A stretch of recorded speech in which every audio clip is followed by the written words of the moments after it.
Assalamualaikum warahmatullahi wabarakatuh. Bu, perkenalkan nama saya Septi Nurwidianti. Ya. Saya di sini akan menjelaskan materi alat kontrasepsi suntik.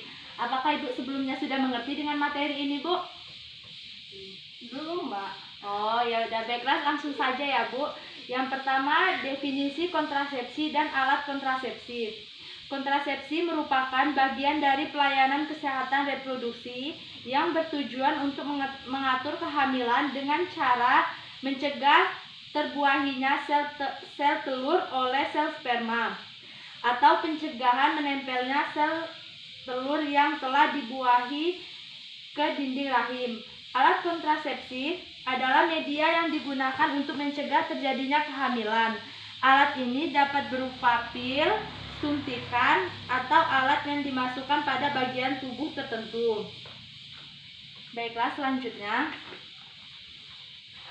Yang kedua yaitu tujuan penggunaan alat kontrasepsi suntik.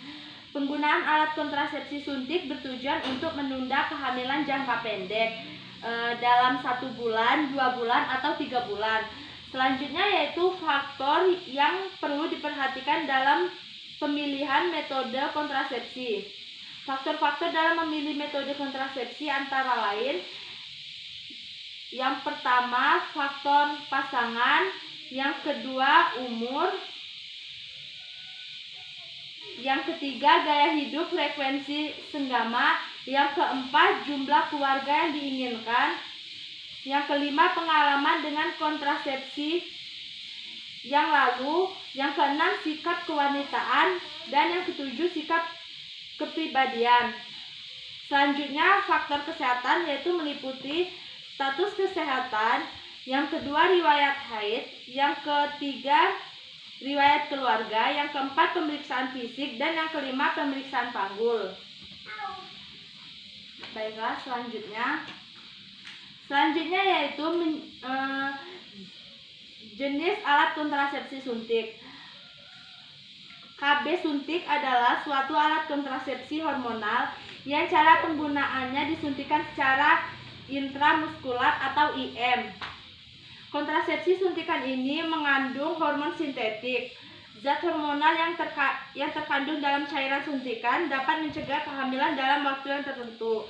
Adapun cara kerja KB suntik diantaranya adalah menekan ovulasi, mengentalkan lendir serviks sehingga menurunkan kemampuan penetrasi sperma, menjadikan selaput lendir rahim tipis. Kontrasepsi suntik dibagi menjadi dua. Yang pertama, KB suntik golongan progestin dan deponoretisteron, serta suntikan kombinasi yang terdiri dari kombinasi progestin dan estrogen. Selanjutnya, yang terakhir, menjelaskan indikasi dan kontraindikasi penggunaan alat kontrasepsi suntik. Indikasinya itu sendiri penggunaan KSP atau kontrasepsi suntik progestin antara lain adalah WUS atau wanita usia subur yang menginginkan kontrasepsi yang efektif dan kesuburan dapat dipulihkan jika ingin memiliki anak. Sedangkan untuk kontraindikasinya yaitu sedang hamil, mengalami perdarahan pervaginam dengan sebab yang belum diketahui pasti, atau mengidap kanker mamae. Waktu penggunaan KSP adalah pemberian awal bisa dilakukan pada hari ke-1 sampai 7 siklus haid atau setiap selama siklus haid, di mana diyakini bahwa pasien sedang tidak hamil.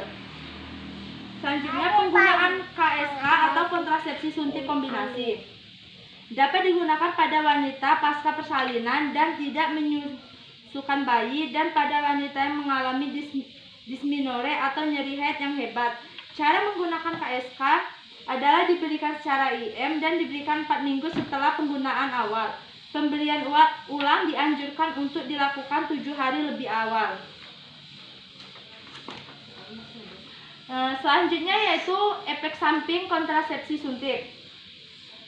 Alat kontrasepsi hormonal suntik DMPA adalah satu-satunya kontrasepsi hormonal yang konsisten terkait dengan penambahan berat badan. Efek samping lainnya yang sering ditemukan pada pengguna KB suntik adalah tidak datangnya haid pada setiap bulan selama akseptor mengikuti suntik KB. Selanjutnya, perdarahan yang berlebihan di luar masa haid dan bercak-bercak perdarahan di luar masa haid yang terjadi selama akseptor mengikuti KB suntik. Selanjutnya, datangnya darah haid dalam jumlah yang banyak. Baiklah Ibu, terima kasih. Mungkin itu saja. Apakah Ibu sudah jelas dengan materi ini, Bu? Baik, cukup jelas bagi saya. Oh ya udah, mungkin itu saja ya Bu. Terima kasih.